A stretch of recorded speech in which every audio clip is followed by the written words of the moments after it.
Karena saya adalah satu, itu adalah kawannya Nikita Mirzani, dan yang kedua sengaja saya datang ini karena ini agenda yang paling penting dari seluruh konteks perjalanan peristiwa hukum yang tersangkut oleh Nikita Mirzani, baik dari Polda Metro sampai di Jaksa, dan hari ini sudah di persidangan Pengadilan Negeri Jakarta Selatan.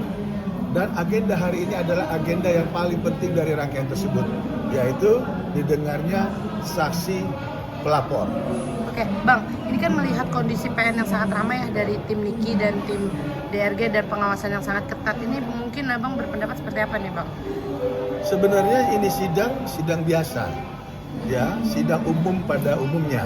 Namun karena ini menyangkut seorang Nikita Mirzani, yang memang kita tahu sendiri Nikita Mirzani ini kan dia selalu bersuara terkait sesuatu yang memang terjadi di masyarakat. Dan kali ini menyangkut daripada satu produk, yaitu skincare yang memang menurut Nikita Mirzani, dan kita juga mungkin sudah tahu, itu adalah produk gagal. Dari Bang Heri sendiri, bagaimana Bang untuk support ke Kanikmir sendiri? Saya rasa sama dengan Bang Togar ya. Saya juga kenal juga sama Nikita Mirzani. Dan saya datang ke sini juga untuk mensupport Nikita. Ya semoga dia dikuatkan aja dalam kasus ini gitu. Oke, Bang, tadi kan Abang mengatakan produk gagal, ya kan? Apakah memang sudah terbukti atau seperti apa nih? Nah, Bang, ini ini kan masih di ini. dalam hal ini kan sudah disuarakan dari awal, dan gerakan-gerakan yang memang secara sistematis kan sudah kelihatan. Adanya kayak kasus di Tangerang sudah diputus, kasus-kasus yang lain terkait masalah skincare kan sudah jelas ada. Bahkan adanya betul-betul yang namanya pengecekan barang, baik itu dari instansi pemerintah ataupun hal-hal yang lain. Nah, cuman dalam hal ini harusnya yang kita harapkan adalah yang megang peranan ya, BPOM. BPOM ini kan harus transparan, harus terbuka. Kalau memang ada satu produk gagal, dia harus berbicara, harus bersuara. Betul nggak itu produk gagal? Betul nggak itu sudah ada melalui kajian dari BPOM itu sendiri? Jangan malah nanti ujungnya masyarakat juga yang dirugikan, itu aja.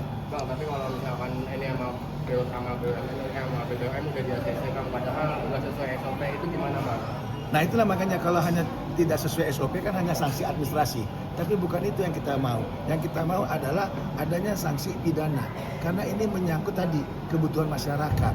Jangan sampai masyarakat pengguna itu karena ketidaktahuan hanya terkait propaganda buat barang ini bagus, barang ini sukses segala macam, malah yang kena masyarakat yang dirugikan. Oke, Berarti Bang. hal yang dilakukan dari ini tidak salah gitu Bang? Bukan tidak salah, Nikita Mirzani bersuara. Ya, masalah benar atau salah kan kita tidak berhak menilai. Ya, bahwa ada seorang Nikita Mirzani untuk men-speak up, men-spill dari satu jenis-jenis produk yang memang diduga adanya produk gagal. Oke, Bang, tapi kan dengan sekarang DRG memberi kesaksian, dia pasti yakin dengan bukti-bukti yang dia miliki ya. Seperti yang tadi Abang bilang, mungkin produknya dia gagal, dan itu pasti kan dia sudah yakin nih dengan hadir sini. Gimana nih mungkin Abang? Nah itulah makanya ini perlu nanti diuji. Inilah gunanya sidang ini. Kenapa kita mau datang? Karena masing-masing pihak didengar kebenarannya. Baik si pelapor yang ngaku katanya korban, ataupun pihak Nikita yang memang yang hari ini kita lihat sebagai terdakwa yang di awalan men-speak up terkait produknya RJ atau produknya si pelapor ini. Bang, ini kan ada banyak yang mengatakan ternyata sebenarnya bukan Niki ada di balik ini semua dalang yang besar, termasuk Dokter Oki dan Dokter Samira yang terseret. Itu menurut pandangan Abang seperti apa sih? Apakah benar itu akan terseret atau bagaimana, Bang? Jadi seperti awal, kalau kita bicara konteks hukum, itu kan siapa pelapor dan siapa terlapor. Ya, siapa pelapor? Si A misalnya, terlapornya si B. Cukup di range itu. Kalau memang nanti ada perkembangan di persidangan, itu bukan kewenangan daripada hal lain. Karena pelapornya dengan terlapornya sudah menjadi substansi di dalam perkara ini. Jadi kita nggak akan dengar yang cerita-cerita di luar, si A harus tersangka, si B harus, itu tidak. Kita konteksnya siapa yang melapor dan siapa yang terlapor. Hari ini kita lihat kan hanya dua, Nikita Mirzani sama Mail. Namun yang kita sangat sayangkan, kenapa mailnya nggak diturut sertakan? Itu kembali lagi ada question mark. Seharusnya bisa Harusnya bisa ya bang ya. Harusnya berdua. Ini lagi keanehannya. Tapi mudah-mudahan dengan gini awal agar Nikita bisa kita harapkan bebas atau minimal tidak terbukti. Karena kemarin kan kita yang sekarang lagi ribut ini kan terkait mens rea. Betul nggak? Perbuatan tanpa mens rea kan juga tidak ada artinya. Perbuatan dan mens rea itu harus sejalan. Gitu loh. Nah, sekarang kita lihat nanti bagaimana perkembangan ini. Ini yang menarik sekarang. Makanya saya datang. Itu. Ada aja kejutan baru kan? Ternyata sidang hari ini ada kejutan lagi. Mail nggak ikut. Padahal dari kemarin pembacaan dakwaan dan seterusnya, putusan selah dan seterusnya, eksepsi dan seterusnya, Mail kan ada. Tapi memang Mail terpisah bang. Kalau memang terpisah dari awal, itu berkasnya juga harus terpisah dari Polda Metro. Gitu loh. Jadi nanti siapa berperan apa, bagaimana melakukan apa itu nanti harusnya terurai di sini. Nah ini kan berarti berkasnya SPKT sepaket ya bang, harusnya juga Harus Sepaket juga ya? Iya. berarti ini kesalahannya dari siapa sih bang? Nah, Kayak gitu, makanya Bang. tadi saya bilang kita kan nggak mau berandai-andai dulu nih, tapi jelas kita sudah bisa berasumsi kan siapa bagaimana dan bagaimananya itu loh.